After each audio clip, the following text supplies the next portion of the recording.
Hi friends, ఈరోజు Sunday special నమ్మినాలిక చేశానండి. నమ్మినాలిక గుండ్లు అంటారనమాట. ఇవి వైట్గా ఉన్నవి. సో నమ్మినాలిక మీన్స్ నమ్మినాలిక అంటే మేకకి నాలిక వస్తుంది కదండి, అవి అనుకుంటాయి. ఇంకా గుండ్లు అంటే వాటి లోపల ఉండే బాడీ పార్ట్స్ గుండ్లు అంటారు. ఇంకా చాలా బాగుంటుందండి. ఇవి కుక్కర్లో ఏం ఉడకబెట్టక్కర్లేదు, ఊరికి మెత్తగా ఉడికిపోతాయి. వీటిని గుండ్లు అంటారనమాట. ఇంకా ఒక ఊర్లో ఒకలా పిలుస్తారు, మా ఊర్లో అయితే ఇలా అంటారనమాట. ఇంకా చాలా బాగుందనమాట. ఊరికనే ఉడికిపోతాయండి అసలు ఇవి. అంటే ఇది చాలా హెల్తీ రెసిపీ అనమాట. ఇవి తింటే అసలు పిల్లలకి కానీ చాలా మంచిది, బ్లడ్ పడిద్ది అంటారు, మంచిగా ఉంటుంది అనమాట. ఇవి ఎప్పుడైనా నెలకు ఒకసారైనా పెట్టాలి అంటారు. అప్పట్లో అయితే మనకి దబ్బ అలాంటివి కూడా పెట్టేవాళ్ళు అనమాట. దబ్బ అయితే ఇంకా మంచి బలం. అంటే మేక గుండె అంటారు కదండి, దాన్ని దబ్బ అంటారనమాట. మేక గుండె ఆర్ బ్రెయిన్, ఆ రెండింటితో ఏదో ఉంటుందన్నమాట. ఇంత బ్లడ్ అనమాట, అది పెద్ద సైజులో ఉంటుంది.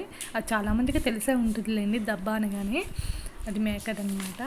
అది కూడా హార్ట్కి చాలా మంచిది అంటారు. ఇంకైతే నమ్మినాలికలు ఇవి చాలా మంచిది. ఇంకా మా పిల్లలకి ఈరోజు పెడుతున్నాను అనమాట. వీళ్ళు ఇష్టంగా తింటారనమాట. ఎందుకంటే ఇది బ్లాక్ కలర్లో వస్తుందని చెప్పి చాలామంది తిన్నారు. కానీ మంచి చేసే విధంగా చేస్తే మంచి టేస్టీగా ఉంటుందన్నమాట. ఈ రెసిపీని మీకు చూపిస్తున్నాను చూడండి. సింపుల్ రెసిపీ, ఎక్కువసేపు కూడా పట్టదండి. నియర్లీ 20 minutes అంతే.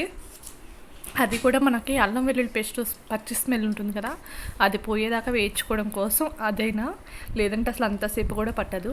ఓకేనా అండి. ఇంకా వీడియోలో మొత్తం కంటిన్యూ చేస్తాను చూడండి. ముందుగా ఇది క్లీనింగ్ చేసుకునే ప్రాసెస్ చెప్తున్నాను.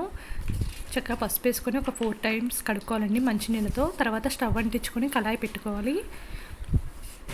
ఒక గరిటెన్నర ఆయిల్ వేసుకోవాలండి.